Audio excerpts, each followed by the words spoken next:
1051. That you seem to want to be nothing, but with just a little courage, you could really be something. I got courage. No, you don't. Leaders lead. Cowards cower. Yes, it's your main man, EmEz. This is the Sunday Sit-Down, and this afternoon, I don't know if y'all watch the Get Down. I'm enamored with the situation. I have Miss Green, but her real name is Yolanda Ross. It is. Good afternoon, Miss Ross. How are you? I'm good. How are you? I'm amazing. I just finished watching the first 4 episodes of the Get Down, and that's why I'm so enamored with the show. I got 2 more episodes left. I'm kind of waiting, but I'm in love with it. And I've been telling my assistants and all my friends, the very first episode where Miss Green is talking to Homeboy and he gives her the speech, amazing. You couldn't even look him in the eye after he gave the speech. It was so powerful. Yeah. I say that to say there needs to be more teachers like Miss Green in schools. You know what? I do feel there does need to be more teachers like that. But at the same time, I know it gets hard because teachers have their hands tied at the same time with how things are these days. Because, I mean, I remember growing up with teachers like that. Mm-hmm. And I think it's almost where teachers like that only get to really teach in that kind of way where they can be hands-on if it's these smaller schools, charter schools, smaller schools where, there's money involved and it's not like regular schools where it's almost like they're babysitters for those hours that the parents are at work and you got them there for the 8-10 hours, however long kids stay in school with, recess and everything else. And they're just there during that time and they don't get to, I don't feel they really get to learn. Gotcha. It's the Sunday Sit-Down. Yolanda Ross is in the building. I just want to call her Miss Green. I'm sorry. You can call me Miss Green. Forgive me if I do call you Miss Green during this interview. How much of a fan of hip-hop are you? I'm a fan. I'm a fan more so of older hip-hop. How much older? Well, I would say the 80s. Okay. So then filming this, you kind of felt like you were in your element then? Yeah. Okay. I mean, because the beginning of, say, Flash and Cool Herc, when they were doing their things at the parties, like I wasn't around for that, but I heard about that. Mm-hmm. I came later when they were already known, Gotcha. So I'm looking more at, who am I looking at? I'm trying to think. I'm spacing. This is what's bad about me speaking. It's like I space all the time, but Boogie Down Productions, KRS-One, like I'm looking at that time, that era. Gotcha. Now, it's the Sunday Sit-Down. It's your main man, EmEz. Yolanda Ross is in the building. You're from Omaha. I am. I didn't even know they had black people in Omaha. Yo, we're here. We're there in full effect. There's a lot of black people. What is there to do in Omaha besides cow tipping? Go ahead. I'm listening. People don't go to Westroads anymore. I'm trying to think what there is to do. There's not a lot. That's why you end up moving out. If you're going to do more than what's already there. Gotcha. I mean, we do have some of the biggest companies, like as far as like Fortune 500 companies there, but if you're not trying to work at one of those, like Union Pacific or something like that, you kind of have to go elsewhere because people aren't looking at these artistic jobs as jobs. Gotcha. They're more like fun. So would you say your existence in Omaha kind of made you want to be an actress? Were you bored a lot talking to yourself in mirrors? No, I was never bored. I would say one thing, and I think that depends on the person, how they look at things. Okay. I looked at it as a wide open landscape. Omaha. You can dream. Yeah. Okay. I mean, because if you got that time and that space to dream, you can make anything happen. So that's how I see it. Not, I know as a young person you can just look at things as just being boring, but I looked at it as I can do whatever. So what keyed your interest into acting? It was money. Absolutely, yeah, absolutely. It wasn't the thing that I didn't come here to act. I was in the fashion business, so this is a late thing for me. Okay. Fashion business in what aspect? I did windows. I managed. I was a buyer. It was like my last job. I was a merchandiser. It's like I did a lot of different things. When I first moved here, I made clothing. You know? So it's like I am a creative being. That is just what I do. And you're a painter. I'm a painter. You're just I can an sing. artiste. Yeah, that's how I breathe. So it really is how I breathe. And I wouldn't have thought of acting except I listened to wherever the universe was taking me, and something opened up here, which was money related, and I just kind of went into it. And then, which was doing extra work on SNL. I got my after card, which then got me to an agent who then sent me out for an episode of New York Undercover. So that was the first thing I did. And then 4 years later, so it didn't happen overnight, 4 years later, I got Stranger Inside, which was the HBO film. That was a big movie for you. And that was it. That's what set it off to where I realized this is what I'm here to do. And just everything changed because I went from being somebody who worked regular jobs and made, good money to learning to live a whole different way. Because when you're earning for yourself, it's not, that paycheck isn't there. So it's a whole different way of learning to live and trusting. And I know what I already have, so I had to learn to trust that it will happen. And it's happening. Would you say you're a person that believes in fate? Yeah. Because listening to you talk, it seems like you feel like there's nothing you can do in life that's not already going to happen for you. Yeah. I mean, I feel I'm here for a purpose, and it's not just the acting, which I've learned is it's part of that's just your moneymaker. Yeah, it's a moneymaker for me, but it's also a creative outlet. And that then took me to going back to my writing, because I wrote in school, but I never thought about being a writer. And I do create content now. So I feel my whole, as an entire being, is to put stories out there to give you characters that will then help you relate to others. Because I feel what people know me for are the characters that people sometimes don't even want to look at. What do you mean? Well, you could take Treasure from Stranger Inside. She was a kid who grew up without her mother. She went to jail. She all this, that, and the other. She was the kind of person where, maybe your average person on the street wouldn't take the time to get to know her. Or to get to know how she got there, what was making her tick. And I feel those people, to me, are always the people that are most interesting, because you don't suddenly end up in jail for no reason. It's like there's something inside you, whether it was something your parents did, something your family, something in your background that makes you start somewhere, and then you get into other things that then, they guide you into these places. I don't feel that we start in a negative place.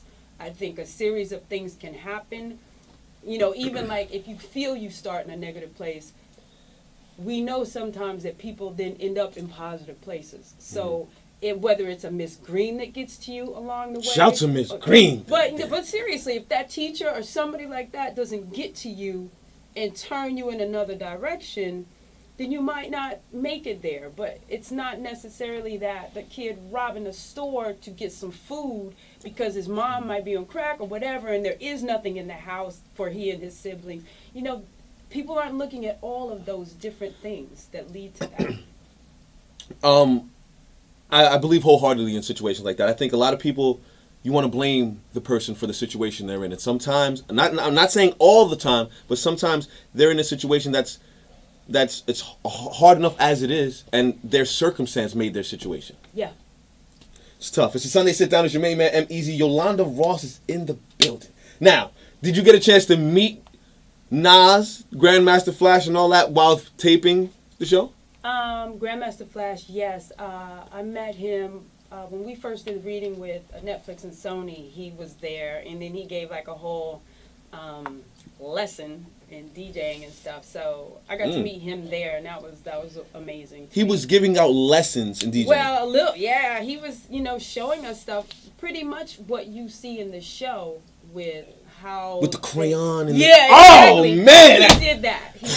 So listen, I learned that. If you're a young DJ or a young musical aficionado and you want to get into it, the Get Down is a must for you. It's the essence of what it was. And then when the kids took the tape and I don't want to ruin it for you. I can't ruin it for you, but they got one with that one. They got one. Now, I say that to say there's a lot of hip-hop origin movies and shows coming out. You had the Straight Outta Compton, then you had the breaks on VH1, and now it's your show on Netflix. What do you feel is causing this surge in hip-hop movies, or shows, rather? Well, entertainment, they want to go back to, they want to find things that they feel will make money. I feel music makes money. Mm-hmm. And it's already got a built-in audience. So I think that's a huge thing. The music itself already having an audience. So then when people are producing, networks are taking on shows, it's like, oh, well, we can get this money because it's got the music. And then we put this other layer, which is, the origins of different things. Like, I feel with our show, to speak specifically, I think we are in such a unique position where we are showing something where $1 billion business that is worldwide where it started. And it's reality, and it's theater, and it's all these things together. It's amazing to think of the weight of what hip-hop holds now and the fact that it started in a basement in the Bronx with a couple of DJs and some turntables. Mm-hmm. It's crazy. Go watch The Get Down, man. If you don't do anything else this year, go watch The Get Down. I promise you. And it's on Netflix. It's not going to cost you nothing. I promise you it's going to be a great show. Yep. It's the Sunday Sit Down. It's your main man, EmEz. You are a creative, as they say, right? Uh-huh. Yeah. You're a director as well. Yeah. What are you working on? Right now, I am working on getting my first feature. It's in development, and we're hoping to shoot next spring. Care to talk about the project at all? Well, what I'll say is it's a black couple in theater, and it deals with infidelity. It deals with race. It deals with these things all being, volatile. As far as relationships, love, art, all of it, none of it's easy. So it's like, without trying to give anything away, it's about art, love, and racial injustice. Okay. Now, is there any role or anything as an actress you wouldn't do? What's the line for Miss Yolanda Ross? I don't like caricatures of, different types. Mm-hmm. I don't like stereotypes. And if you're going to send me a stereotype, like, man, I literally got a script once. And you always, because I'm not at the Viola stage where people are just sending me, like, super great stuff. But I have got some, great stuff, because John Sayles' Go for Sisters was just given to me. So, I'm happy about these parts that have come to me. But I literally got one time, and I'm like, so who is this? Okay, new director. Okay, fine. I work with a lot of new people, because it's great to, meet branch out, yes. But it was the character breakdown. Crackhead, nappy-headed crackhead with missing a tooth. And I was like, so when you see Yolanda Ross, when you know her work, that's what you thinking. Oh, yo, she will be the perfect nappy-headed crackhead missing a tooth. Nah. Sorry, I passed. Yeah, I'm good on that one. I'm good on that one. Yes, absolutely. So yeah, things like that. Don't send me. Don't send it to me. Okay, and you have a right to. Now, how long have you been painting? I've painted since I was in school, so that's been forever. Do you sell any of your art? Yeah, I had my first what do you call it? Showcase? Yeah, in New Orleans this spring. Yeah. And how much you selling this artwork for? It depends on the sizes and how much work. How long does one of your pieces take for you to do? More detailed, bigger ones, I mean, they'll take weeks, because it's like you're letting things dry. It depends on what medium I'm using. If it's oils, if it's acrylic, if it's bubble paints, things like that. And you're just, stepping away, looking at them, stepping away, looking at them. Or it can be a couple weeks. I'm so not creative. When I come to the front, when I sit in front of people like this, it makes me feel so inadequate creatively. Like I'm just, I can't draw, I can't sing. I used to be able to play sports, and that was about it. Now I talk on the radio. Well, There you go. There it is. I can't do this all the time. You can. I can teach you. I don't know. I don't know. Maybe my next part will be a DJ. I mean, MC. you already watched. You already. There you go. You already watched the greatest do it. So I mean, if he was teaching y'all, you might have a leg up on a lot of these kids out here. Maybe. I mean, I feel with actors, we can do anything good for a good few minutes to make you believe, because that's our job, to make you believe we are whatever it is we're showing you. Don't take this the wrong way. Uh-oh. The only other people I know that are that good at tricking people are strippers. Make me feel like for this 3 minutes you mine. We all know you don't belong to me. Let's see. Well, I don't know if I can strip very good though. We wasn't. Come on, that's it. No, we wasn't going that route. We wasn't going that route. Yolanda Ross in the building. It's the Sunday Sit Down. It's your main man, EmEz. Give me some directors you haven't worked with, or some people in the industry you want to work with. Well, like my favorite is Paul Thomas Anderson. I really want to work with him on one of his projects. Why? You know what?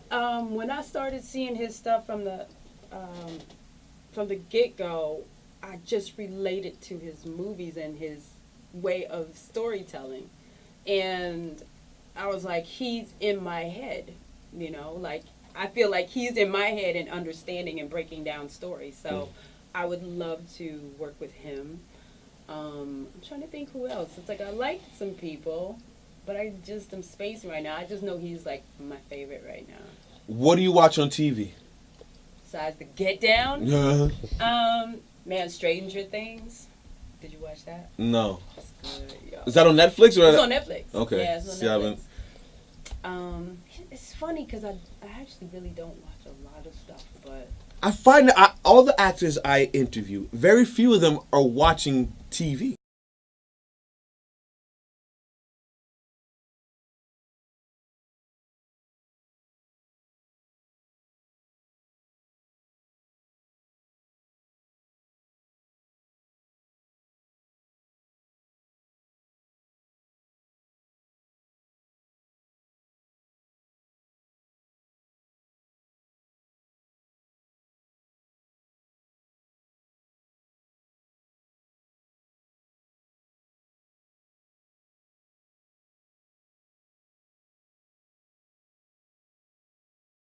anything Yolanda Ross put out, I'm just saying. She's been in a lot. Been in a lot. I mean, it's not even a question of if have you seen it. It's just do you remember seeing her in what you saw? Because she's been in Law and Order, the stuff I've seen. I think I remember the episode of Law and Order. I'm not gonna lie to you. What was the case? Do you remember? A Law and Order, I was a cop once, just like a beat on the beat. And then there was a time I was like in a bank. I worked in a bank. And Fab Five Freddy was in that episode. That's there what it was. was. Like it was like a hip hop ish yeah, episode. Yes, I remember. There was a bunch Okay. of people in that. Okay. I All think right. Sticky Fingers was in it. I don't remember Sticky Fingers, but I do remember Fab Five Freddy, and I think I remember seeing you in that same episode. Yeah, it was that episode. It was the rap episode. So what else you got working on in the future besides the Get Down and I have future projects? The Bad Batch coming out. We're premiering at the Toronto Film Festival next month, and I'm playing opposite Jason Momoa. Oh, he was in Game of Thrones. That's Khaleesi's husband. No, you don't. Nah, that's it. I'm a TV buff. Like, Game of Thrones. I'm sorry. I know the title. I don't know no Khaleesi. I'm a nerd for Game of Thrones. It's well documented. I'm sorry. Don't worry about it. Skip over that. Go ahead. As you were saying. No, but we have that movie coming out next month at Toronto. Ms. Green. Yeah. It was a pleasure. Your energy and aura is amazing. I enjoyed every minute of it. I will be watching the Get Down again. And that seat is always welcome to you whenever you want to come sit down and hang out. All right? I love you. Thank you. You see, that was part of the act right there. You see that? Right? You see that? You see that? I'm watching it. I love you. Thank you for coming by. It's a Sunday Sit Down with Yolanda Ross. Another example of how